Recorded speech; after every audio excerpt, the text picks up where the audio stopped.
હાલો friends, જય શ્રી કૃષ્ણ। આજે હું તમારી સામે શેર કરવાની છું ગુજરાતી રીતથી દિવાળી સ્પેશિયલ મીઠા ઘૂઘરાની રેસીપી। ગુજરાતી સ્વાદ સાથે એકદમ ટેસ્ટી મીઠા ઘૂઘરા આપણે આજે ઘરે ખૂબ જ ઓછા સમયમાં બનાવીશું। દરેક ગુજરાતીઓના ઘરમાં તહેવારમાં મીઠા ઘૂઘરા બનતા જ હોય છે। જો તમને મારી રેસીપી ગમતી હોય ને હજુ સુધી ચેનલને સબસ્ક્રાઈબ ના કરી હોય તો પ્લીઝ સબસ્ક્રાઈબ કરજો અને બાજુમાં આપેલ ઘંટડી દબાવજો, એટલે નવી નવી રેસીપીના નોટિફિકેશન મળતા રહે। અને સાથે વણવાની અને તળવાની ટિપ્સ સાથે એક વખત જરૂર ટ્રાય કરવા જેવા મીઠા ઘૂઘરા બનાવવાનું સ્ટાર્ટ કરીએ। સૌથી પહેલાં એકદમ સહેલી રીતે મીઠા ઘૂઘરા બનાવવા માટે તેનો લોટ આપણે બાંધીશું। તો તેના માટે મેં અહીંયા એક વાસણ તૈયાર કર્યું છે, તેમાં 2 કપ મેંદાનો લોટ લઈશું। મેંદો મેં ચાળીને લીધો છે, તેમાં 4 ચમચી ઘીનું મોણ નાખીશું। ઘીની જગ્યાએ તમે તેલનો પણ ઉપયોગ કરી શકો છો। ઘીના મોણને લોટમાં સારી રીતના મિક્સ કરી લઈએ। ઘૂઘરામાં ઘીનું મોણ દેવાથી ઘૂઘરા બહારથી એકદમ ક્રિસ્પી અને અંદરથી સોફ્ટ બને છે। તો ઘૂઘરામાં આ રીતના મુઠ્ઠી પડતું મોણ દેવાનું છે। તો મોણ સરસ રીતના આપણું દેવાઈ ગયું છે। હવે આપણે થોડું થોડું પાણી નાખતા જઈશું અને ઘૂઘરા માટેનો લોટ બાંધીને તૈયાર કરી લઈએ। તો આ રીતના કઠણ પણ નહીં અને નરમ પણ નહીં તેવો મીડિયમ લોટ બાંધવાનો છે।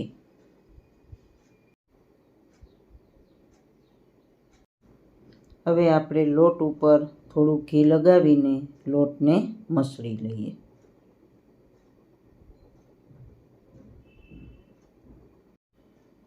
હવે આપણે લોટને ઢાંકીને 20 મિનિટનો રેસ્ટ આપીએ।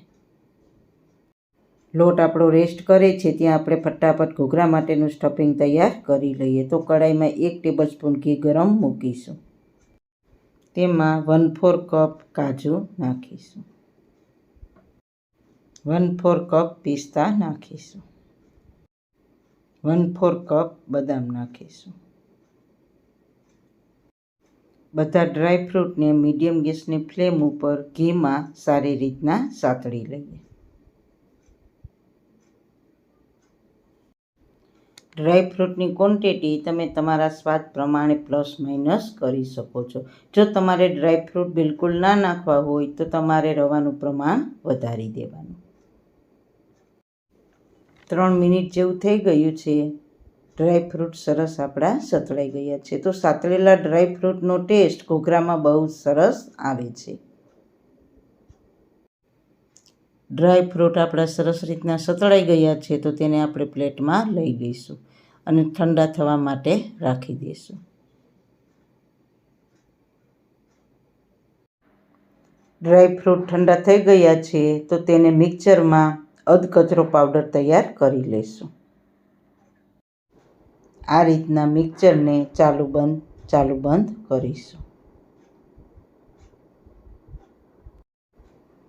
તો આપણો ડ્રાયફ્રૂટનો અધકચરો પાવડર તૈયાર થઈ ગયો છે, તો તેને બાઉલમાં ટ્રાન્સફર કરી લઈએ।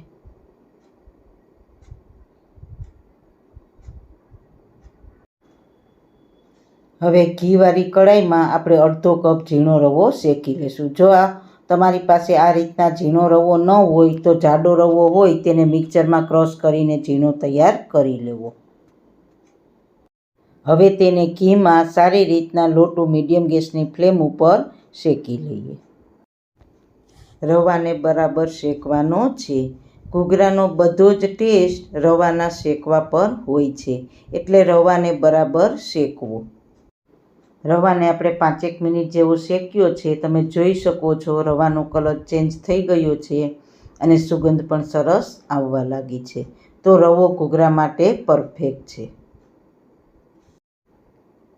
તો રવાને પણ બાઉલમાં ટ્રાન્સફર કરી લેશું।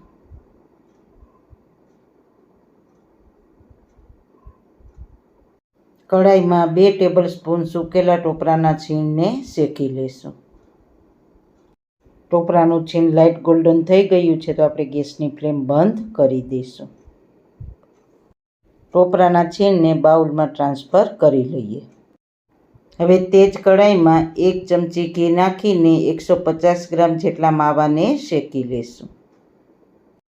તમે ગમે તે વસ્તુ શેકો તેને ધીમા ગેસ ઉપર શેકશો તો તેનો ટેસ્ટ ખૂબ જ સરસ આવે છે. આ માવો મેં ઘરે જ બનાવ્યો છે. તો માવો આપણો સરસ રીતના શેકાઈ ગયો છે. તમે જોઈ શકો છો ઘી પણ છૂટું પડવા લાગ્યું છે. તો આપણે ગેસની ફ્લેમ બંધ કરી દઈશું. માવાને બાઉલમાં ટ્રાન્સફર કરી લઈશું. 3/4 કપ દળેલી ખાંડ ઉમેરીશું. ચપટી ઇલાયચી પાવડર ઉમેરીશું. બધી વસ્તુને હાથથી સારી રીતના મિક્સ કરી લઈએ. થોડી કિસમિસ ઉમેરીને સારી રીતના મિક્સ કરી લઈએ.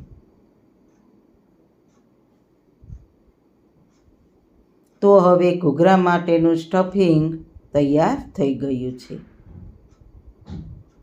તો આ રીતના હાથમાં લઈએ તો શેપ આવે છે. તો ઘીનું પ્રમાણ બરાબર છે.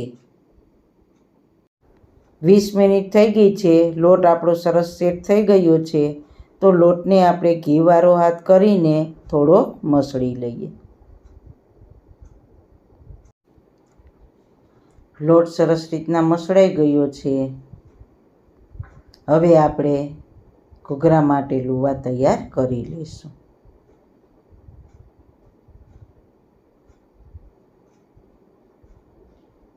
તો આ રીતના આપણે બધા લુવા તૈયાર કરી લઈશું.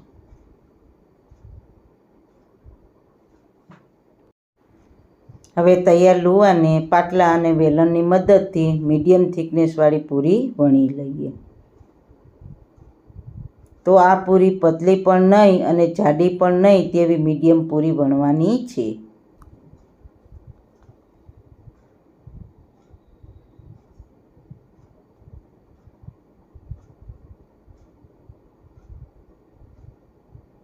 તો પૂરીની થિકનેસ બતાવું તો આ રીતના પૂરીને વણવાની છે.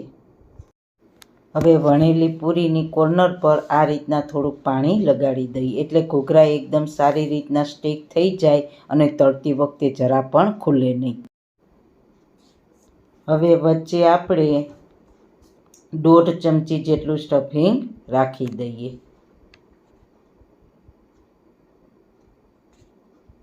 અને પૂરીના સામસામા ભાગને આ રીતના ભેગા કરી દઈએ.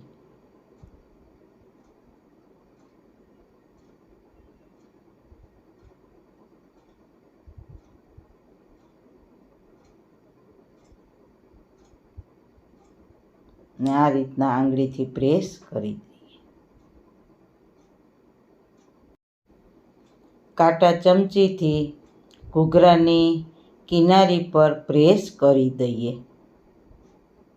તો આ રીતના કાંટા ચમચીથી પણ ડિઝાઇન સરસ કરી શકાય.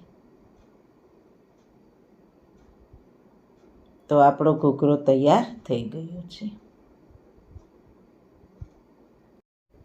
હવે મેં બીજી પૂરી વણી લીધી છે તેને આપણે મોલ્ડમાં બનાવીશું. વણેલી પૂરીને આ રીતના મોલ્ડમાં મૂકી દઈશું અને ફરતી કિનારીએ પાણી લગાડી દઈશું.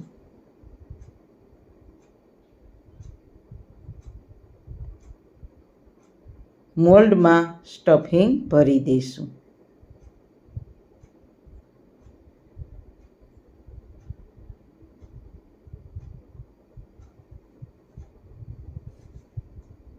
આ રીતના ટાઈટ બંધ કરી દેવાનું અને વધારાનો લોટ હોય તે લઈ લેવાનો.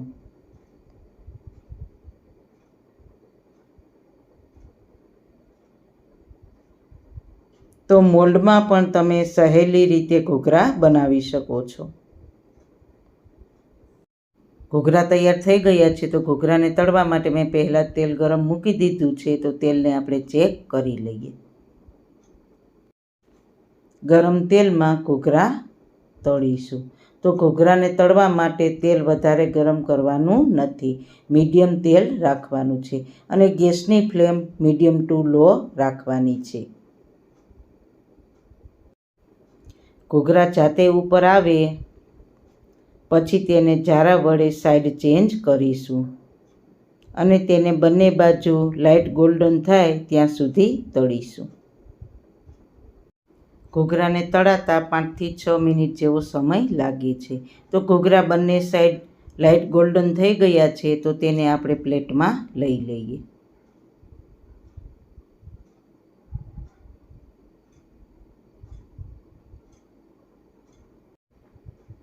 તૈયાર છે આપણા એકદમ ટેસ્ટી મીઠા ઘૂઘરા. તો તેને આપણે સર્વિંગ પ્લેટમાં સર્વ કરીશું.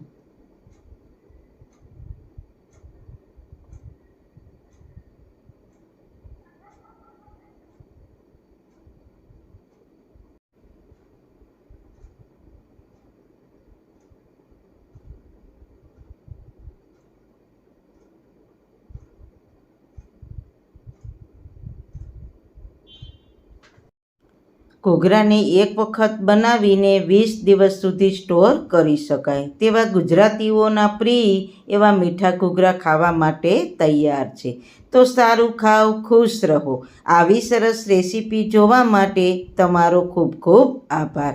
મારી રેસીપીને લાઈક કરજો, શેર કરજો ને મારી ચેનલને સબસ્ક્રાઈબ કરજો. ફરી મળીશું નવી રેસીપી સાથે. બાય.